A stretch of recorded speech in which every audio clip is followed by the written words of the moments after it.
minutes.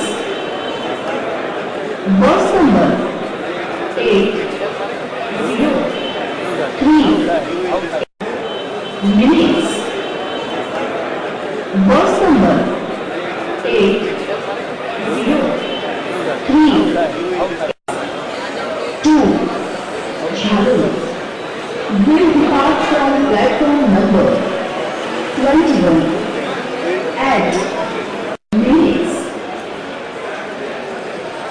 Dahod જવા માટે intercity bus number will depart from platform number 24 10 hours 27 minutes. Bharat माता की ओके થેન્ક યુ.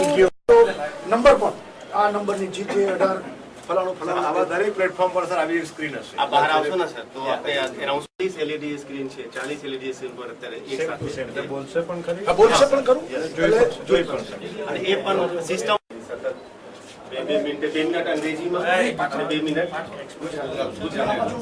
વોલ્વો છે intercity છે એક્સપ્રેસ છે એમાં પ્રકાર પણ બધું છે અને કોઈ પણ જગ્યામાં આનો સિસ્ટમ જેમાં દરેક બસ જે અમદાવાદ પ્લેટફોર્મ પર આવવાની છે તો પ્લેટફોર્મ વાઇઝ કયા રૂટની ઇંગ્લિશ દર કઈ રીતે ગુજરાતી અને આવી જ સ્ક્રીન સાથે આપણે બધા ટીચર પર બધા પ્લેટફોર્મ પર લગાવી છે અનાઉન્સમેન્ટ હવે બેઠા પણ જોઈ શકીશું કે કઈ બસ ક્યારે આવી રહેવાની છે તો કે પ્લાન થઈ શકે મારે અડધો કલાક પછી રાજકોટ જવા નીકળવું હોય તો મારી નજીકનું બસ સ્ટેન્ડ ક્યાં છે પેસેન્જરનો ટ્રસ્ટ વધશે, રિલાયબિલિટી આપણી સર્વિસની વધશે અને પેસેન્જરનો ફ્લો બીએસઆરટીસીમાં તબક્કાવાર વધશે એવી વાત છે.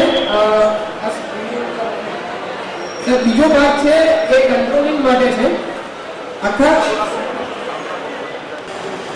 છેલ્લા ઘણા વર્ષોથી જીપીએસ સિસ્ટમની ચર્ચાઓ ચાલતી હતી.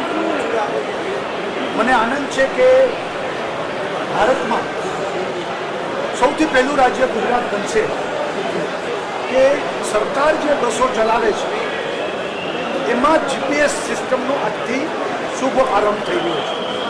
આપ સૌએ જોયું હશે કે જે રીતે એરપોર્ટ ઉપર કઈ ફ્લાઇટ કેટલા વાગે આવશે, વહેલી છે, મોડી છે, એક્ઝેક્ટ સમય એ અત્યારે પણ અહીંયા સ્ક્રીન ઉપર અને એનાઉન્સમેન્ટ જે ઓટોમેટિક થાય છે એ રીતે બધા ઉતારુઓને ખ્યાલ આવે કે કઈ બસ એક્ઝેક્ટ કેટલા મિનિટે આવશે, કેટલા મિનિટે ઉપડશે અને કયા પ્લેટફોર્મ ઉપર બસ આવશે.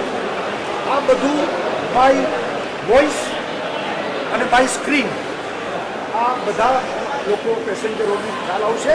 એટલે અદ્યતન ટેકનોલોજીનો ઉપયોગ એનો શુભારંભ થયો છે. આજે અમદાવાદના ડેપોમાં ડિવિઝનમાં જેટલી એક્સપ્રેસ બસો છે એમાં આજથી જીપીએસ સિસ્ટમ લાગુ પડી છે. અમારો કંટ્રોલ રૂમ પણ આખો બન્યો છે. એટલે અમારા ડ્રાઈવરો, કંડક્ટર એની બધી પંક્ચ્યુઆલિટી, એમની બધી સમય સૂચકતા, ટ્રાફિકમાં ફસાણા, ત્યાં ફસાણા, આ બધું સ્ક્રીન ઉપર આવશે અને મૂળ પેસેન્જરોની સુવિધા એને રાહ ન જોવી પડે. એમને ખબર હોય કે 10:49 આવવાની છે એટલે એક્ઝેક્ટ 10:49 એ 15 નંબરના પ્લેટફોર્મ ઉપર એ બસ હશે.